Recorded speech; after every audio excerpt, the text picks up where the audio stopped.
سورۃ المجادلہ آیت نمبر 11۔ قال اللہ تعالی، اللہ سبحانہ تعالی کا ارشاد ہے، یا ایھا الذین آمنوا، اے لوگو جو ایمان لائے ہو، اذا قیل لکم، جب تم سے کہا جائے، تفسحوا فی المجالس، اپنی مجلسوں میں کشادگی پیدا کرو، جگہ بناؤ، میک روم، تو کیا کرو؟ فافسحوا، جگہ بنا لیا کرو، کشادگی پیدا کیا کرو، اور اس کا فائدہ کیا ہوگا؟ یفسح اللہ لکم، اللہ تمہارے لیے کشادگی پیدا کر دے گا، تمہیں وسعتیں عطا کرے گا۔ وَإِذَا قِيلَ انشُزُوا، اور جب کہا جائے کہ اٹھ جاؤ، فانشزوا، تو اٹھ جایا کرو۔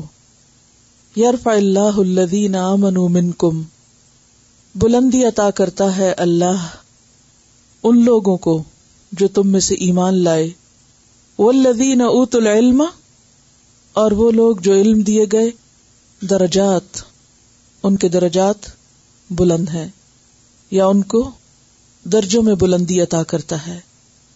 واللہ بما تعملون خبیر، اور اللہ ساتھ اس کے جو بھی تم عمل کرتے ہو باخبر ہے۔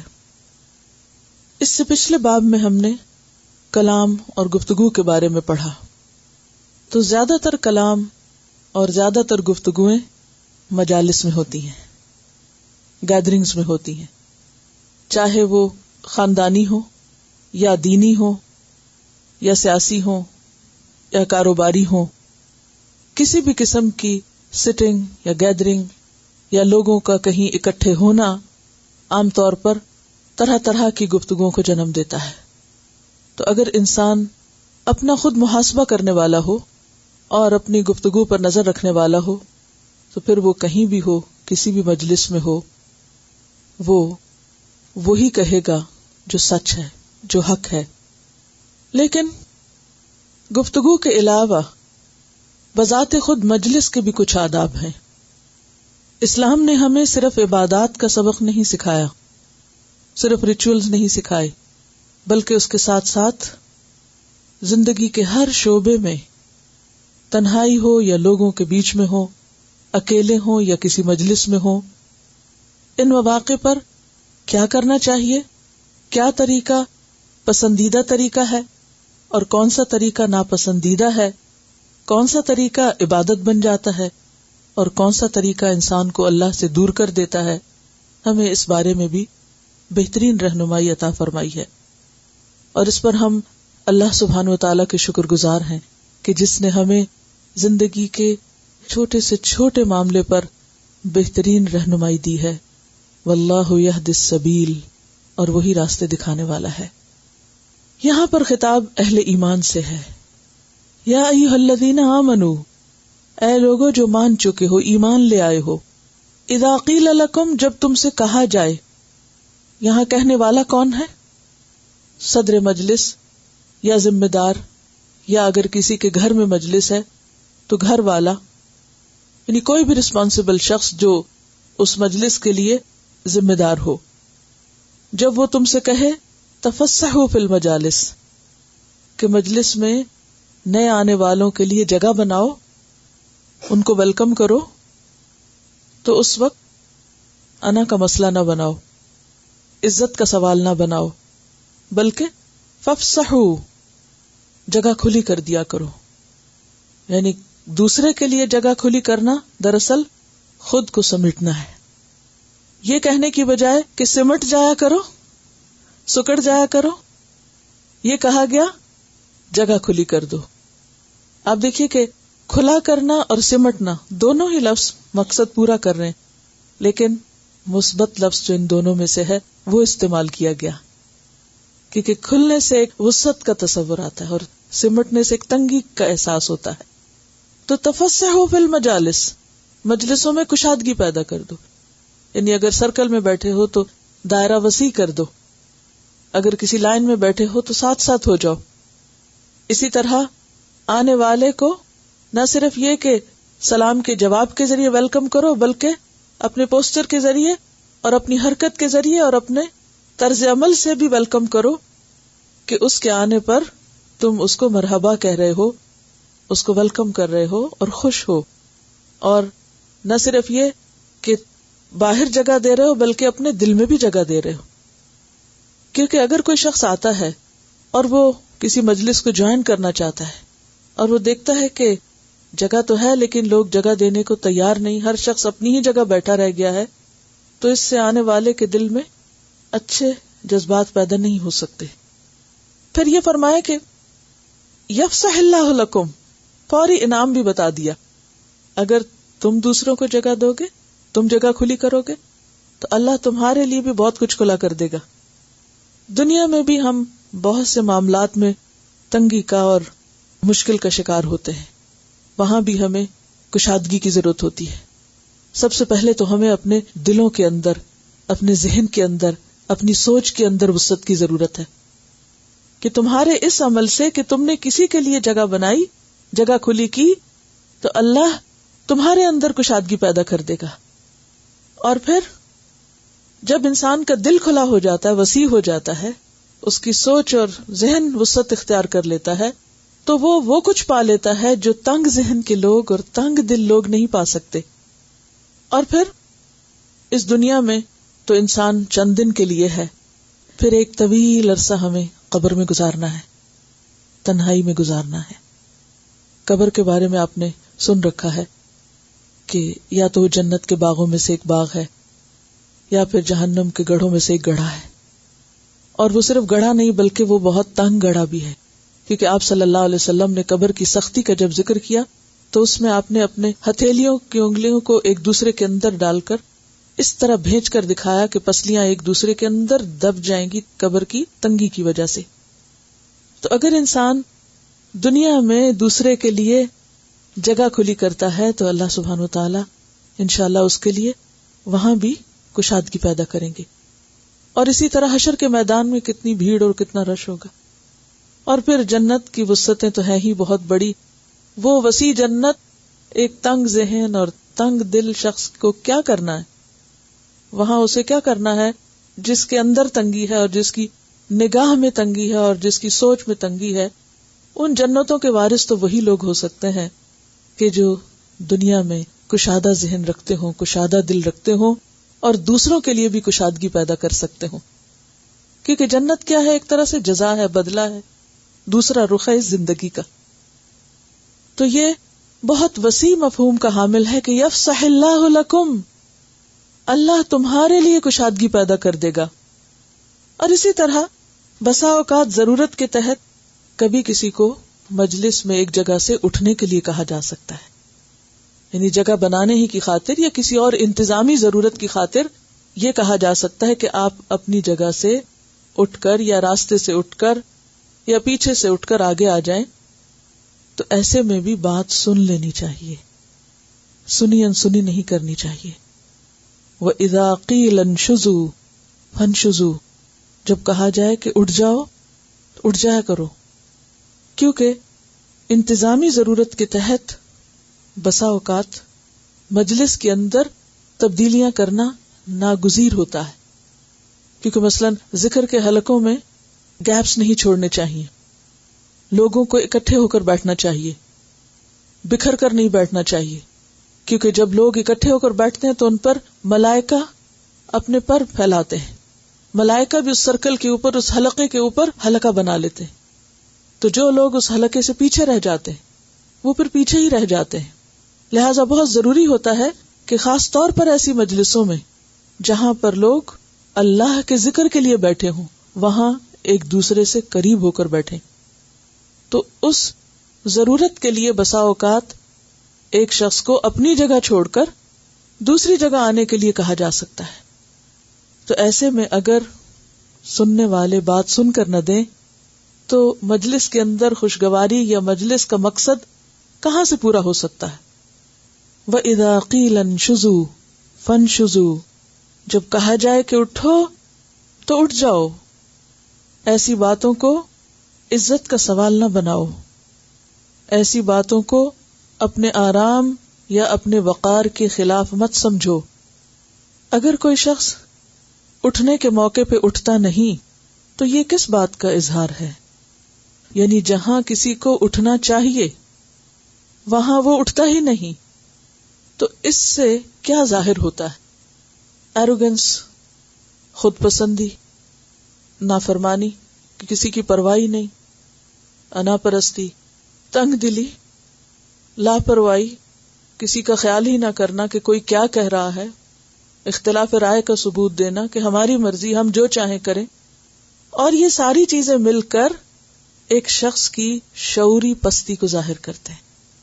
کچھ لوگ بہت باشعور ہوتے ہیں، بہت الرٹ ہوتے ہیں جب کسی مجلس میں ہوں، ان کی توجہ مقصد پہ ہوتی ہے کہ ہم یہاں آئے کیوں ہیں، اور ان کا شعور جاگ رہا ہوتا ہے. ان کی پوری توجہ اس مجلس کے اندر ہوتی ہے کہ مجلس کا تقاضا کیا ہے، مجلس کی ضرورت کیا ہے. کیونکہ ہر مجلس کا اپنا ایک رنگ ہوتا ہے نا. جیسے آپ نے دیکھا ہوگا کہ آپ اگر کسی آفیشیل میٹنگ میں جائیں تو کیا ہوتا ہے، وہاں ہر کوئی اپنی مرضی سے تو نہیں ادھر ادھر بکھر کے بیٹھتا. کسی سیمینار میں جائیں، کسی شادی میں جائیں، کسی پارٹی میں جائیں، تو ہر مجلس کا اپنا ایک رنگ اور اس کی ایک ضرورت ہوتی.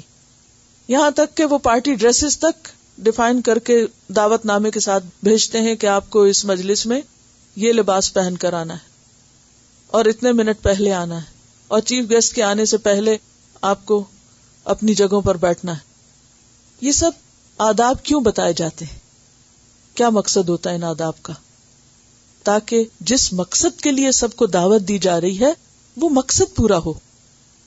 اسی طرح جب ہم کسی مجلس میں اللہ کے نام پر حاضر ہوتے ہیں تو اس مجلس کا بھی اپنا ایک رنگ ہوتا ہے، اور اگر ہم وہاں اپنی مرضی شروع کر دیں تو ہم اس مجلس کی برکت اور اس مجلس کی تاثیر کو نہ صرف یہ کہ خود اپنے اندر جذب نہیں کر سکتے بلکہ دوسروں کے لیے بھی مشکل پیدا کرتے ہیں. ہم صرف خود کو نہیں محروم رکھتے، اوروں کو بھی محروم رکھتے ہیں. لہذا جتنی بھی مجلسیں ہیں دنیا میں، ان میں سب سے بہترین مجلس وہ ہے جو صرف اور صرف اللہ کے نام پر بلائی گئی ہو، یا بٹھائی گئی ہو، یا اکٹھے کی گئی ہو. اور ایسے میں اس کے آداب جاننا اور ان کی پابندی کرنا یہ بھی انتہائی ضروری ہے. اس بارے میں ایک حدیث ہے کہ ان رسول اللہ صلی اللہ علیہ وسلم بینما هو جالس فی المسجد والناس معه، کہ رسول اللہ صلی اللہ علیہ وسلم مسجد میں بیٹھے تھے اور لوگ آپ کے آس پاس بیٹھے تھے. ایسی مجلس کس لیے ہوگی؟ مسجد میں کوئی مجلس کس لیے قائم کی جاتی ہے؟ تعلیم کے لیے، اللہ کے ذکر کے لیے. اللہ کا گھر ہے تو وہاں اللہ ہی کے نام پر مجلس ہوگی. اذ اقبل ثلاثۃ نفر، تو اس موقع پر 3 لوگ مسجد میں آئے. فاقبل اثنان الى رسول اللہ صلی اللہ علیہ وسلم وذهب واحد، 2 تو رسول اللہ صلی اللہ علیہ وسلم کے پاس آ گئے اور ایک جو تھا وہ واپس چلا گیا. قال فوقفا علی رسول اللہ، تو وہ دونوں نبی صلی اللہ علیہ وسلم کے پاس کھڑے رہے. وقفہ کا کیا معنی ہوتا ہے؟ کھڑے ہونا. ایک تو چلا گیا، اندر آئے، جھانکا، دیکھا اچھا کوئی مجلس ہو رہی ہے.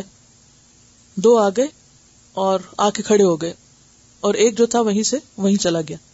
اب یہ جو 2 تھے، فاما احدہما، تو ان دونوں میں سے ایک نے یعنی کیا کیا، کھڑے ہو کے جائزہ لیا کہ کہاں جگہ خالی ہے. فرآ فرجۃ فی الحلقۃ فجلس فیہا، تو اس نے دیکھا کہ ایک جگہ خالی ہے، ایک جگہ پر گیپ ہے، تو وہ وہاں آ کر بیٹھ گیا. وَأَمَّا الْآخَرُ، تو دوسرا، فَجَلَسَ خَلْفَهُمْ، تو وہ ان کے پیچھے ہی بیٹھ گیا، یعنی جہاں کھڑا تھا وہیں بیٹھ گیا. وَأَمَّا الثَّالِثُ، اور تیسرا، فَأَدْبَرَ ذَاهِبًا، تو پیٹھ پھیر کے چلا گیا. فَلَمَّا فَرَغَ رَسُولُ اللَّهِ صلی اللہ علیہ وسلم، نبی صلی اللہ علیہ وسلم جب اپنی گفتگو سے فارغ ہوئے، یعنی مجلس ختم ہونے لگی، قال الا اخبرکم، فرمایا کیا میں نہ بتاؤں تم کو، عن النفر الثلاثۃ، ان 3 لوگوں کے بارے میں کہ اللہ نے ان کے ساتھ کیا معاملہ کیا. یعنی تینوں کے پاس چوائس تھی اور ہر ایک نے اپنی چوائس استعمال کی. اما احدہم، تو ان میں سے ایک وہ ہے، فآوى الی اللہ، اس نے پناہ لی اللہ کی طرف، کیونکہ اللہ کے نام کی مجلس تھی. فآواہ اللہ، تو اللہ نے بھی اس کو پناہ دے دی. یعنی اپنی رحمت میں. وَأَمَّا الْآخَرُ تو دوسرا فَاسْتَحْيَا شرما گیا. فَاسْتَحْيَا اللَّهُ مِنْهُ تو اللہ بھی اس سے شرما گیا. وَأَمَّا الثَّالِثُ فَأَعْرَضَ تیسرا جو تھا وہ منہ موڑ گیا.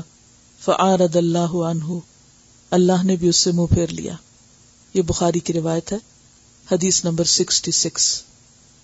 تو بات یہ ہے کہ ایسی مجلسیں اپنی قدر و قیمت کے اعتبار سے بہت اہمیت کی حامل ہیں. ان میں شرکت کا موقع ملنا اور پھر اس مجلس کے آداب کو ملحوظ رکھنا دراصل اللہ کی رحمت کو حاصل کرنے کا ذریعہ ہوتا ہے. اور اس مجلس سے منہ موڑ جانا اور اس میں کسی قسم کی کوئی دلچسپی ظاہر نہ کرنا اور اس میں ہوتے ہوئے بھی نہ ہونا یا اس میں خلل ڈالنا کسی قسم کا، یہ کسی انسان کے خلاف بات نہیں جاتی بلکہ اپنے ہی خلاف جاتی.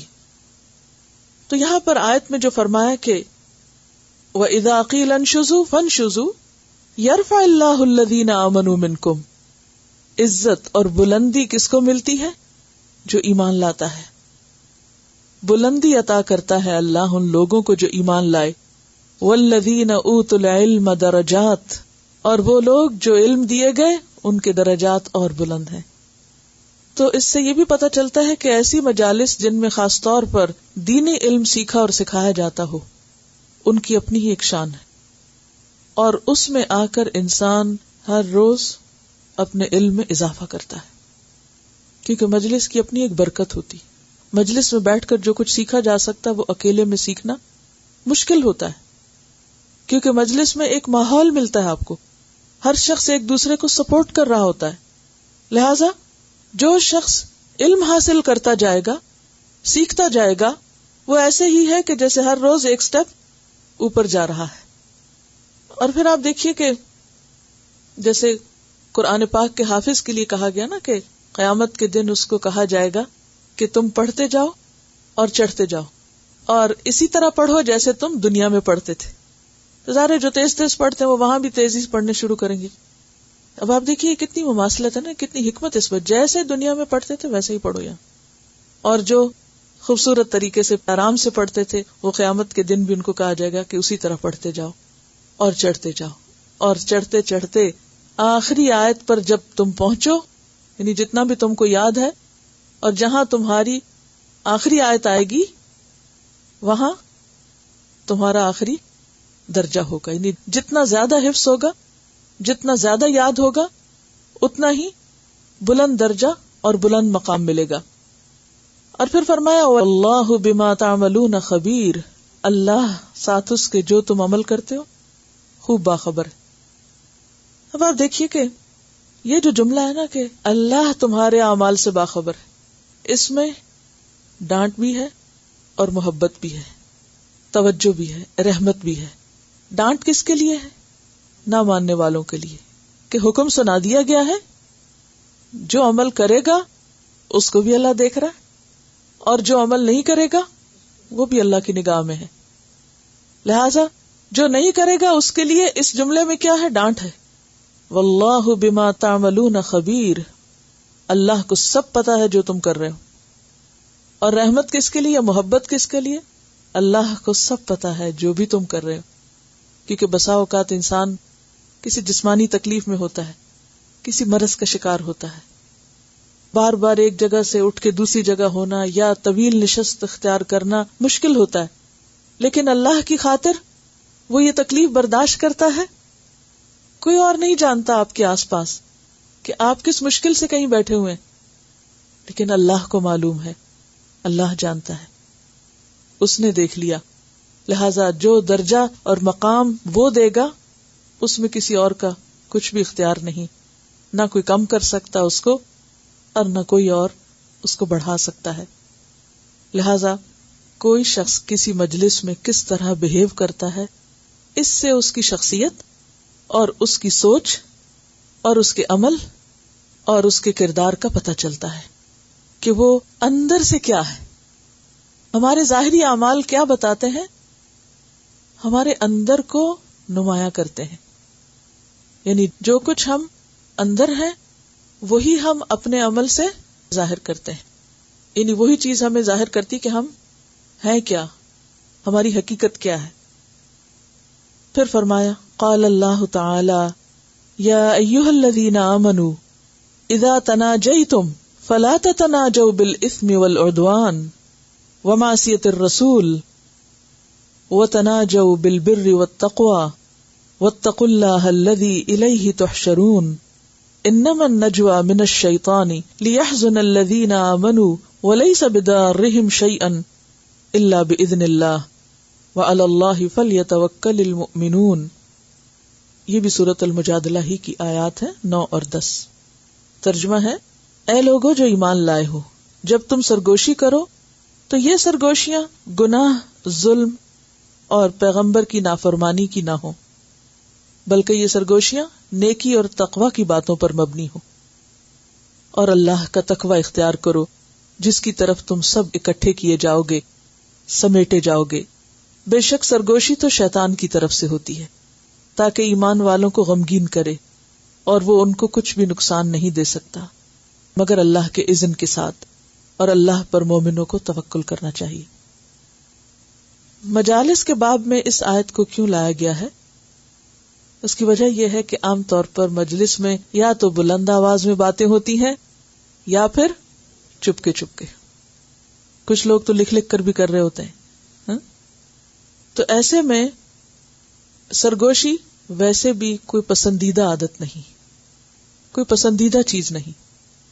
سرگوشی ضرورتاً بھی ہو یا کسی کے کان میں چپکے سے کوئی بات کرنا، دوسروں کے لیے بلا ضرورت توجہ کا اور غمگین ہونے کا ایک موقع فراہم کرتا ہے، یعنی ان کو ڈسٹریکٹ بھی کرتا ہے. دوسرا یہ ہے کہ خاص طور پر وہ سرگوشی اور بری ہے کہ جس میں کوئی گناہ کی بات ہو، کیونکہ جو معقول بات ہے، ثواب کی بات ہے، نیکی کی بات ہے، وہ عام طور پر انسان کس طرح کرتا ہے؟ کھلے عام کرتا ہے. اس میں چھپانے کی اور کانوں میں بات کرنے کی ضرورت نہیں ہوتی. چپکے چپکے یا کانوں میں یا چھپا چھپا کے باتیں وہی کی جاتی ہیں کہ جو لوگوں سے چھپانی مقصود ہوتی. تو چھپا کر گناہ کی باتیں، زیادتی کی باتیں اور رسول کی نافرمانی کی باتیں نہ کرو. وَتَنَاجَوْا بِالْبِرِّ وَالتَّقْوَىٰ، ہاں اگر ضرورت ہے تو سرگوشی میں یا چھپا کے کرنے میں کوئی نیکی کی بات، کوئی تقویٰ کی بات، کوئی اچھی نصیحت، کوئی ایسی بات جس میں صدقہ خیرات کی بات ہو یا اپنے کسی عمل کو چھپانے کی بات ہو کہ انسان ریاکاری سے بچنا چاہتا ہو، تو صرف اس وقت اجازت ہے. اور پھر فرمایا کہ اللہ سے ڈرو جس کی طرف تم سب سمیٹے جاؤ گے. یعنی صرف حکم نہیں سنایا بلکہ اللہ کا تقویٰ بھی یاد کرایا. اس کے بعد یہ بتایا کہ سرگوشی کی حیثیت کیا ہے. انما النجوى من الشیطان، سرگوشیوں کا اوریجن شیطان ہوتا ہے. اب مثلا مجلس کے آداب کیا ہے کہ جب آپ بات کر رہے ہو تو ایسی بات کریں کہ جو سب سے متعلق ہو. یعنی اکٹھے بیٹھنے کا مطلب یہ ہے کہ سب لوگ ایک ہی موضوع پر بات کریں، اور اگر کچھ لوگ ایک موضوع پہ بات کرتے ہیں اور کچھ ساری مجلس سے ہٹ کے صرف آپس میں ہی ہنس رہے ہیں، بات کر رہے ہیں، یا ایک کان میں بات کرتا ہے پھر دوسرا پلٹ کے بات کرتا ہے، تو اس سے کیا ہوتا ہے کہ ساری مجلس کا رنگ خراب ہوتا ہے اور دوسرے لوگ تکلیف محسوس کرتے ہیں. اور خاص طور پر اگر علم کی مجلس میں، دین کی مجلس میں ایسی حرکتیں کی جائیں جس سے باقی لوگ اپنا وہ مقصد حاصل نہ کر سکیں جس کے لیے وہ گھر بار چھوڑ کے آئیں، تو یہ ایک اور ظلم اور زیادتی بھی ہو جائے گی. اس لیے فرمایا کہ گناہ اور ظلم کے کاموں پر سرگوشی نہ کرو، اگر کرنا ہی ہے تو نیکی اور تقوی کی اجازت ہے صرف، یعنی ٹوٹلی حرام نہیں کیا، اس کو ضرورتاً جائز رکھا.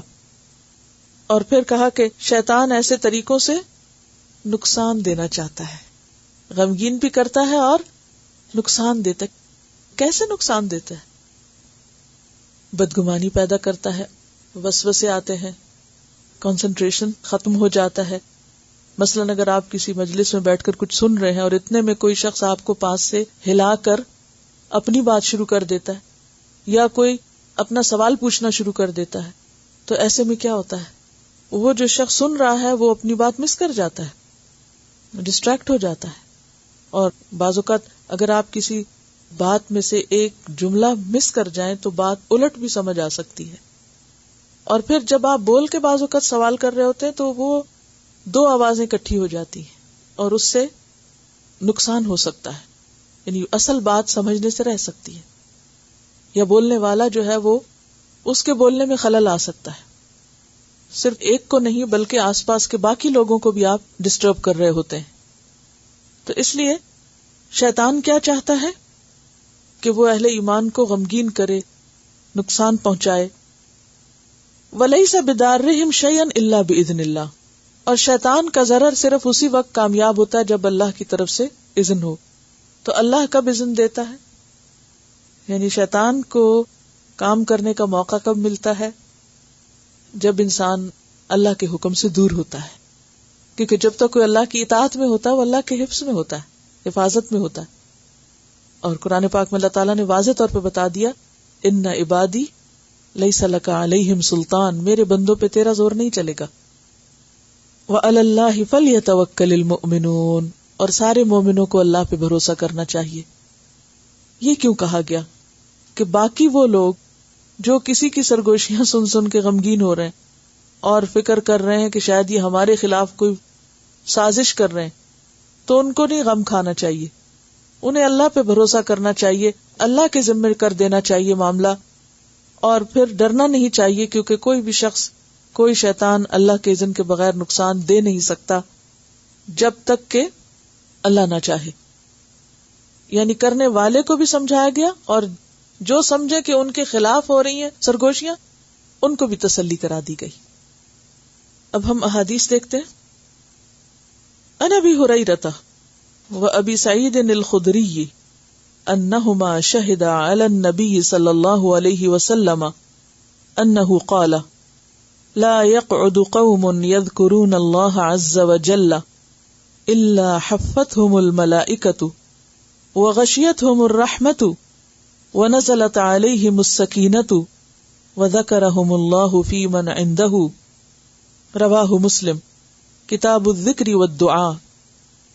سیدنا ابو ہریرہ اور ابو سعید الخدری رضی اللہ عنہما دونوں گواہی دیتے ہیں کہ نبی کریم صلی اللہ علیہ وسلم نے فرمایا، جو لوگ بھی اللہ تعالیٰ کا ذکر کرنے بیٹھتے ہیں تو فرشتے انہیں گھیر لیتے ہیں اور رحمت ان پر چھا جاتی ہے اور سکینت ان پر نازل ہوتی ہے، اور اللہ تعالیٰ ان کا ذکر ان لوگوں میں فرماتے ہیں جو ان کے پاس ہوتے ہیں. تو اس سے کیا پتہ چلتا ہے کہ سب سے بہترین مجلس کون سی ہے؟ جس مجلس میں اللہ کا ذکر ہو، اللہ کی بات ہو. اور اللہ کا ذکر، اس کی کتنی قسمیں ہیں؟ مثلا کیا کیا آتا ہے اللہ کے ذکر میں؟